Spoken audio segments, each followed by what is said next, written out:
This is part 2 of the pastry pie pastry video event. Remember that I had 2 of these rounds. I started to roll it out a little bit. I have flour on my counter. One of the main secrets is to keep this pastry dough cool, so it's just out of the fridge. I'm using a French rolling pin. I like it, but any rolling pin works just great. If you don't have a rolling pin, a wine bottle works fine. You'll notice that it starts to break a little bit around the sides. Don't get hysterical, everything's going to be fine. And I'm just sort of rolling it and making sure that it's not stuck to the underside. And you don't have to worry about getting too much flour in there because it just won't accept it. So I'm making a galette. I'm not making a full 2-crust pie because I never have enough people to eat that much pie.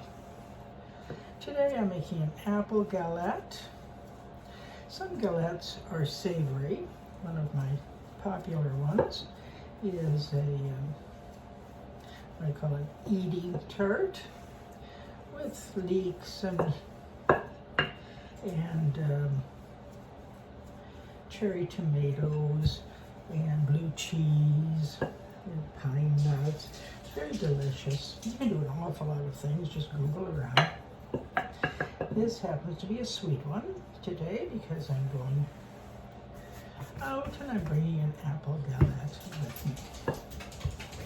So what I'm aiming for, and notice that this isn't all that delicate, what I'm aiming for is it's not tough either, by the way.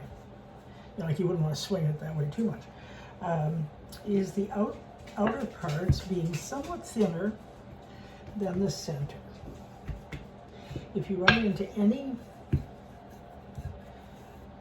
breaks, just squish them together with your fingers.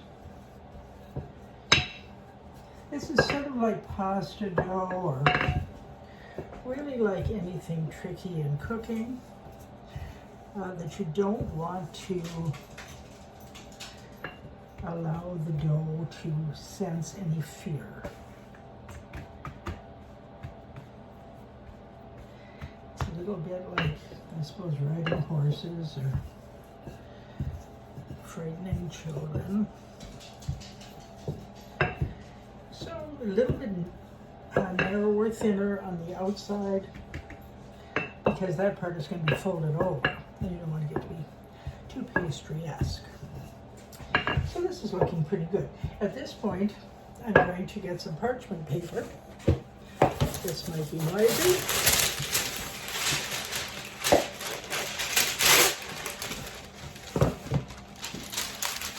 I'm going to roll it onto the parchment paper. Oops, tore a little bit there. Don't worry about a thing. Everything's going to be all right.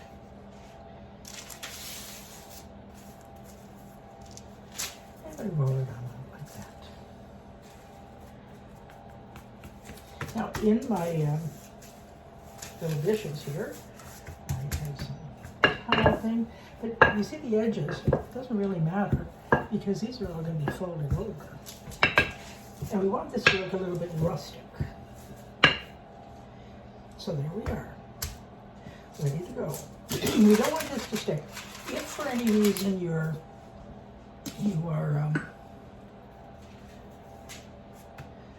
having to leave this to go attend to some necessity, you can just slide it right into your fridge and keep it cool for, hours if you want to. Okay. I'm just putting a little bit of flour around the edges because I'm going to fold those up and I don't want them to get stuck together. I have an open window here keeping everything cool because it's Canada and it's December. So I have a bunch of apples. Sometimes I slice them thin and Leave the skins on, that really doesn't matter. All very good for you.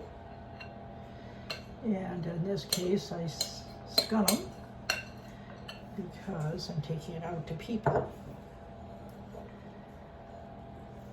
And there they are. This is an apple caramel. What I did was just put some canned butterscotch sauce on it. A little left, might as well put a little more there, what the heck. Goodness only knows what's going to happen, but nothing bad will happen. And I like to add, we're calling it salted caramel. I like to add a little bit of molten salt on the top to give you that idea.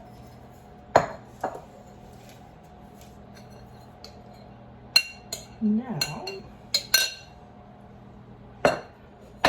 if just the rolling out was what you were interested in, you pretty much got that and you can go off and live your life.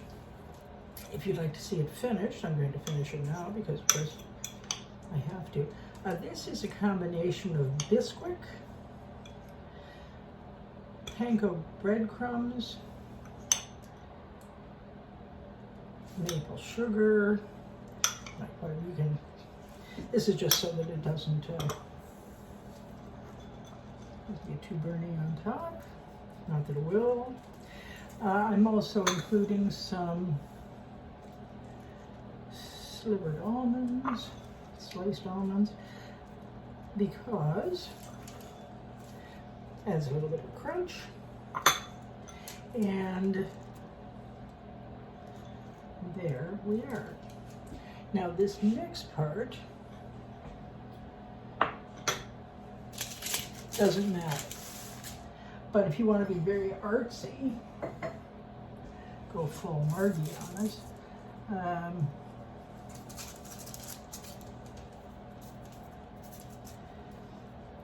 It might take a little bit of practice, but for the most part, you're just folding the edges up. The nice thing about apple pie is that if everybody's on a diet and nobody can possibly, oh no, I couldn't, dare I eat a peach, it's perfectly lovely for breakfast the next day. So now just roll these around.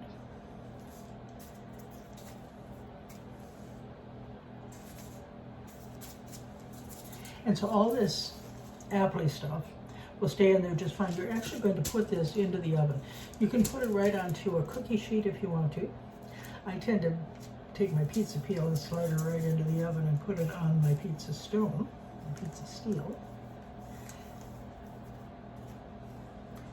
But you can do whatever you want to. Certainly, most people do a cookie sheet. So now I'm just mixed up some egg, and this makes it look very, very pretty. And so I'm just going around the edges and getting egg on the pastry. If you don't happen to have an egg, milk works just fine. If you have some whipped cream, that works great too. And there it is. I'm putting it in the oven at 425. Of course, I have the oven heating. And it will stay in there the better part of an hour, but be careful with it. It depends on your oven. My darling stepdaughter's forever after people to calibrate their ovens, but nobody ever listens to her. Okay. So we have that. I want a little more butter on the top.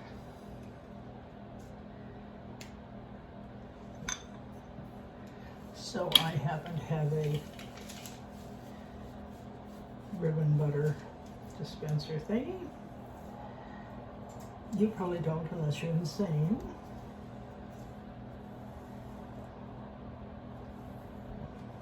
And this will just melt down into the apples and make it even richer and more yummy. Some people add a little sugar over the top if they want to, but now if your oven isn't hot enough, as mine isn't, or if you would like to take it to this level and then just drift off and get dressed and put on your jewels or whatever it is you do. And put the pie in a little later so that it's nice and hot when people roll in or when you take it out to your social event. Just put it in the fridge right now and it's fine. What I do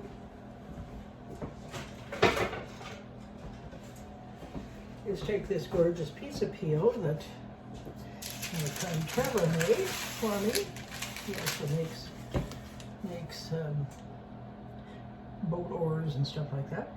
And I'm ready to slide it right onto the pizza stone. I will include a picture of the finished product. I know it's going to look delicious, it's going to taste delicious, and I really, really hope you try it. Trisha, come on. Okay, thanks for tuning in again.